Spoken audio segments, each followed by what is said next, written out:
In this tutorial we're going to take a look at encapsulation before we move on to look at more inheritance. So I'll declare a little class up here to demonstrate this in Eclipse. Let's create a class called frog. And we've seen that it's very common to give our classes private instance variables. So let's give this a private string name, and let's give it some public methods as well. Well, let's have a constructor that sets the name so that in our main function here, we'll be able to do stuff like frog, Freddy. So when you do this, you're implicitly calling the constructor. So this isn't going to work at the moment. But because we're implicitly calling a constructor when we construct the object, and because we're calling this constructor from outside the class, the constructor will have to be public. So let's say here frog string name, and let's use the initialization list to initialize name with whatever's passed in, and we'll provide a dummy implementation to make the compiler happy.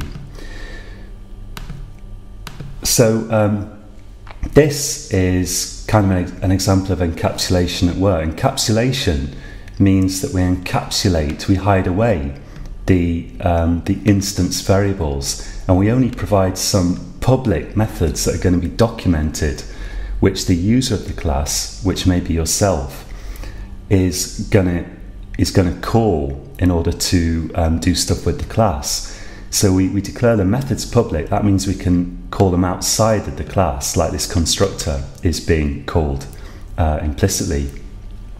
And we encapsulate all the instance variables, hide them away so no one can mess with them. If we didn't do that, we could end up with excuse me, a bunch of different objects that are all setting each other's instance data, and what would end up with would be likely a kind of tangled rat's nest of different objects all directly accessing each other's data, which makes for very hard to maintain, difficult to read code.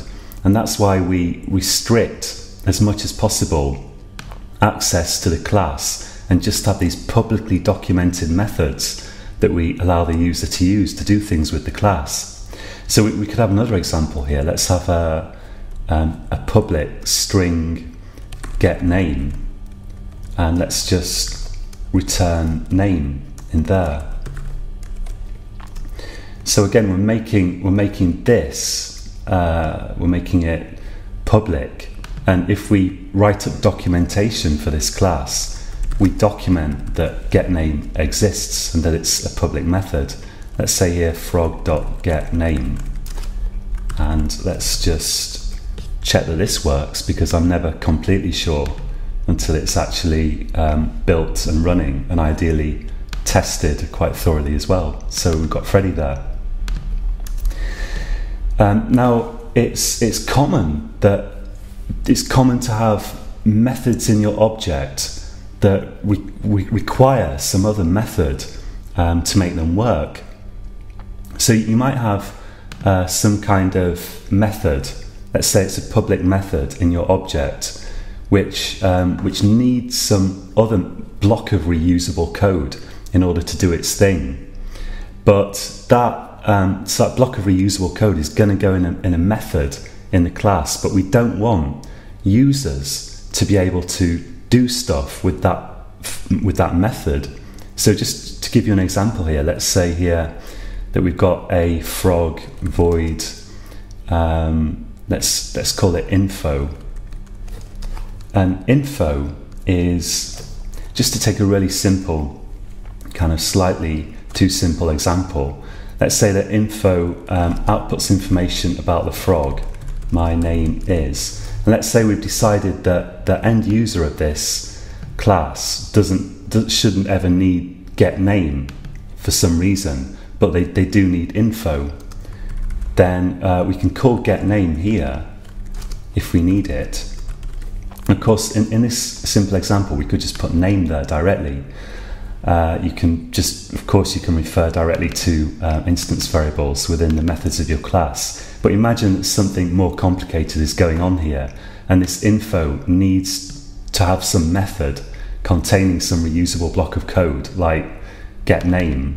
But imagine that we don't want to make getName public.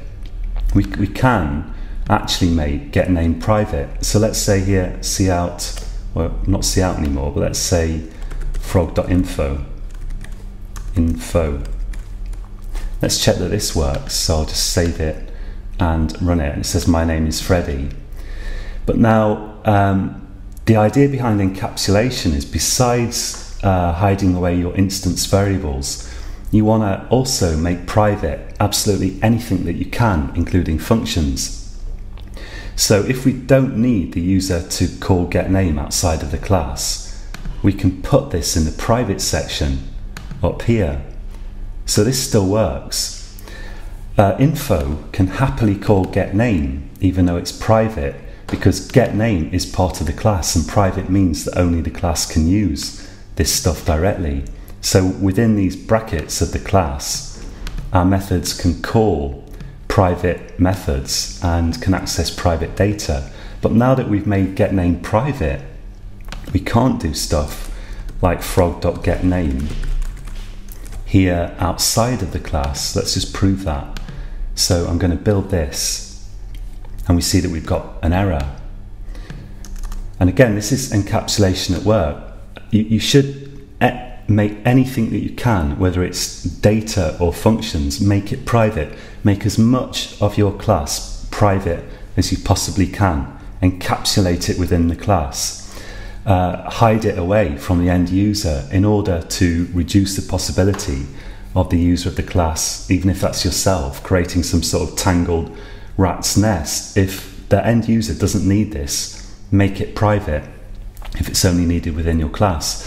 And a common thing to do is to declare your private methods in a separate private section to the instance data, just so that visually you're not mixing up a load of methods with instance data. So you can have as many of these public and private sections as you want in whatever order you like. And a common order is that you declare the instance data private at the top first. And then you might have a section with private methods, and at the end you might have public methods. But that's not the only order, because some programmers reason that the public methods should be declared at the top, so that the user of the class sees those if they look at the class definition here. And then the private data, which after all is hidden away, is placed at the bottom because you don't want to draw people's attention to that. But I like this form, which I think is more common, where you declare your private data at the top, and any public methods are going to follow that, and probably your private methods, they're probably going to go after the data. But it's a question of whatever you feel is most legible, really, the order of these private public sections.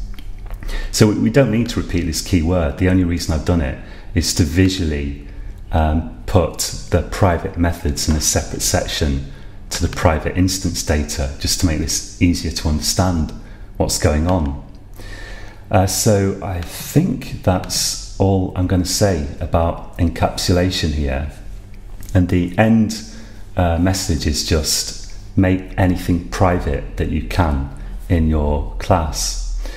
So if you want to practice this, try creating a class with some private data and private methods, and try calling those private methods within your public methods. Remember that the public ones are the only ones that you would document for the end user.